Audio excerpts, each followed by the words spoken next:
আমরা কি জানি আধুনিক এই যুগে মানুষ সবচেয়ে বেশি কিসে আক্রান্ত?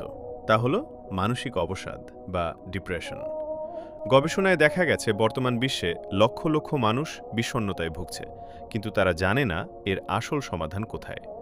অথচ আল্লাহ তাআলা পবিত্র কুরআনে স্পষ্টভাবে বলেছেন, যারা ঈমান আনে এবং আল্লাহর জিকির দ্বারা যাদের অন্তর প্রশান্ত হয়, মনে রেখো আল্লাহর স্মরণেই অন্তর প্রশান্তি লাভ করে।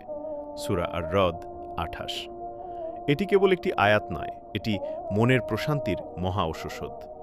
রাসূলুল্লাহ সাল্লাল্লাহু আলাইহি ওয়াসাল্লাম যখন মানসিকভাবে অনেক চাপে থাকতেন, তখন তিনি বিশেষ কিছু দোয়া পড়তেন। তিনি সাহাবীদের শিখিয়েছেন, ইয়া হাইয়্যু ইয়া কাইয়্যুম বিরাহমতিকা আস্তাগীস, অর্থাৎ হে চিরঞ্জীব, হে চিরস্থায়ী, আমি তোমার রহমতের আশ্রয় প্রার্থনা করছি।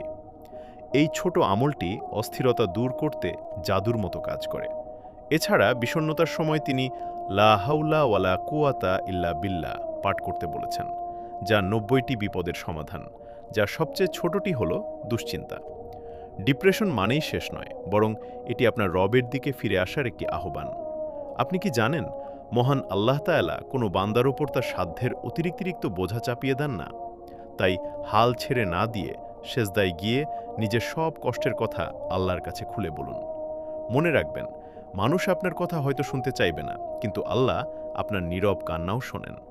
আজ থেকেই এই সুন্নাহগুলো মেনে দেখুন, আপনার মনের অশান্তি দূর হবেই হবে ইনশাআল্লাহ। সুস্থ মনের সন্ধানে এবং এমন আরও জীবন বদলানো কুরআনিক গাইডলাইন পেতে মহিদুল্লাহ ওয়েলনেস চ্যানেলটি সাবস্ক্রাইব করে আমাদের সাথেই থাকুন।